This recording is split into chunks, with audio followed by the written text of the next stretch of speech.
last year, when I came to give a talk for the Friedman Day event, we talked mostly about the threats to freedom that come from the traditional public school system and the kind of local monopoly that it creates.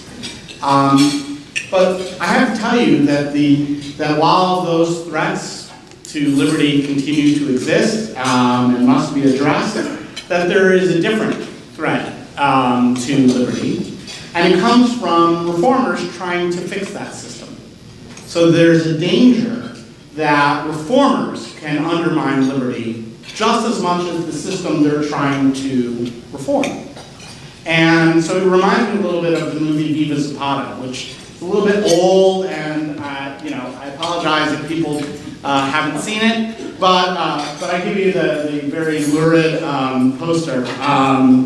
It was a John Steinbeck screenplay. Elia Kazan directed. Marlon Brando was in it as the title character. Anthony Quinn won a supporting Oscar.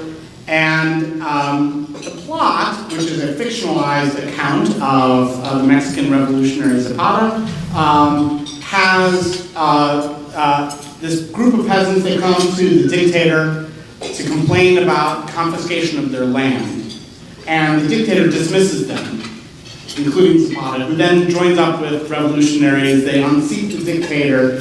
Zapata is installed as the new dictator. A group of revolutionaries a group of peasants come to complain about confiscation of their land to him, and he dismisses them just as the dictator had before. And this is just a wonderful story of how there's a danger when you are a reformer of becoming the very thing that you're trying to correct. And the reform movement needs to think about this and be aware of those dangers within its own movement. And so that's why I think this is a little bit like the movie Viva Zapata. So there are really kind of two main theories that are housed within the reform movement. And I've tried to articulate what the two theories are here. But one theory, which it goes by the acronym PLDD, which stands for Petty Little Dictator Disorder. It's actually a condition that is under consideration for inclusion in the DSM-6. So be on the lookout for psychologists writing prescriptions to address PLDD. So there's a Petty Little Dictator Disorder theory. And that theory basically is that the problem with the system of education is that they're doing the wrong things. And that if only we could get them to do the right things, which are the things that I think are the right things, and that my friends think are the right things, if only we were in charge and made the system do the right things, it would be better. Okay? Which feels a little bit like Viva Zapata, right? Let's unseat this dictator and install a better dictator.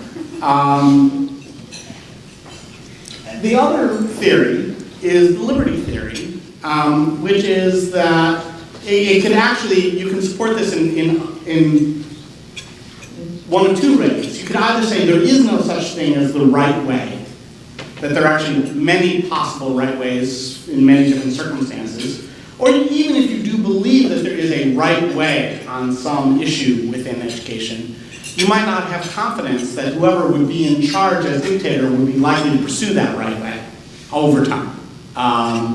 And so either because there is no right way, or because the right way cannot be reliably enforced through a new dictator, then we have to decentralize control, allow people to make decisions for themselves, experience the consequences of those decisions, and as a result, discover the right ways for them by making their own choices and experiencing the consequences of their own actions. And these two different theories are both housed within the reform movement. There are people who believe both of these theories who call themselves reformers.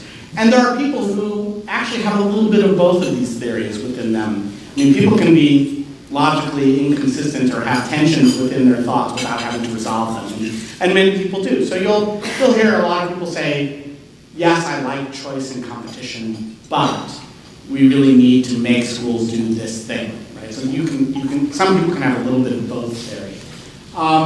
And I'm here today to describe to you some examples of this PLDD, Petty Little Dictator Disorder theory, and how I think those issues pose threats to liberty, and how lovers of liberty need to do something to address those movements, those threats to liberty that come from within their own reform movement.